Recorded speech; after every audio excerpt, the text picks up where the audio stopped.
policy-making in the area of education has traditionally been seen as the responsibility of the nation-state, falling within the realm of domestic politics. But knowledge knows no borders. Globalization has introduced new actors and led to the internationalization of education, setting the pace for reform to develop and modernize universities. Back in 1999, ministers of education from 29 European countries signed the Bologna Declaration, setting the goal of creating by 2010 a common European higher education area in which students could choose from a wide range of high-quality courses and benefit from smooth recognition procedures. An important aim of the declaration was to increase the international competitiveness of the European system of higher education. The Bologna process constitutes the most comprehensive university reform in recent years. The EPPED Group organised a public hearing on higher education in Europe under the chairmanship of Doris Pack, EPPED spokeswoman in the Committee for Culture and Education of the European Parliament, who also explained the aim of the hearing. We have to speak in this House, in the European Parliament, on this process because it was launched without us, without any national parliament. And so I think we should know what's going on. The idea behind is good. They want to harmonize, to give more equality, more equal diplomas. But we fear a little bit that the result of this Bologna process may be also that the mobility which this House, which the European Union is fostering with our lifelong learning program, especially Erasmus and Leonardo, is hindered because a lot of young people don't want to go any longer out of their national university because they will lose time in the bachelor part. And I think this is something which is very important for us. And so we hope that we will find out if it is like this or if these are only rumors. Therefore, we have not only asked experts from the university level, but also a lot of students who are present today. Jan Fiegel, European Commissioner for Education, Training, Culture and Youth, and various academics, exchanged views on aspects and the implementation of the Bologna process, and dealt with the question of whether it will lead to educational governance in the EU. He also outlined the Commission's priorities in this field.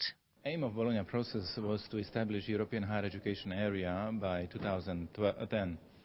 We are approaching, and you can see how dynamic and large Bologna processes became, because now the whole continent participates. Many structural reforms at the universities are reality, and what is the most important part of reforms is focus on quality and quality assurance. So I think that in the coming future we will see really Europe as a space where knowledge, qualifications is treated more friendly, is more supported and also more relevant. And I think this is also linked to other objectives of the Union. With implementation of the process, it is easier to move from one country to another within the higher education area for the purpose of further study. But how efficient is student mobility? Is the Bologna process an obstacle or a tool? Professor Ute Lanzendorf, author of the study on student mobility, said, "Our major findings highlight that there are obstacles as well as kind of incentives built in the Bologna process.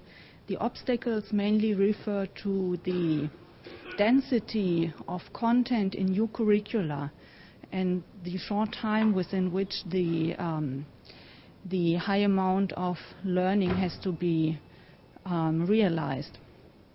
This seems to be a problem in certain Bologna countries, not in all.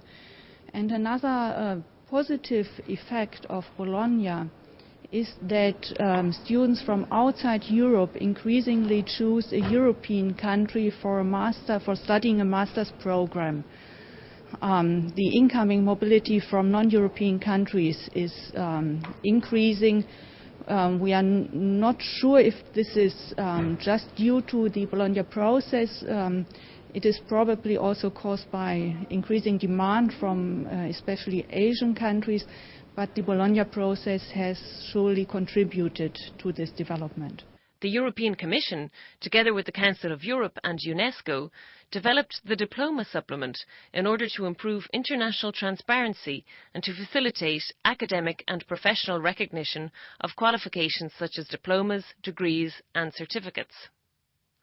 The Bologna process added value in terms of quality and recognition of diplomas, said Mr. Joe Ritson, Rector of Maastricht University. The Bologna process was great in its conception, and it has been, captured by national implementation. And in that respect, it needs a new push. It has done something, I think, important, but in terms of recognition and accreditation, it's still not there, in particular because accreditation is national, and also the recognition process is highly complicated because of the fact that everything is done on a national level. Mrs. Pack concluded the hearing by saying, I want to underline that the students have to be the focus of the university, but this can happen only when they have good professors. It's in our interest to convince teachers to be good teachers, but I also agree that we have to give them the incentive. The Bologna Declaration states that the vitality and efficiency of any civilization can be measured by the appeal its culture has for other countries.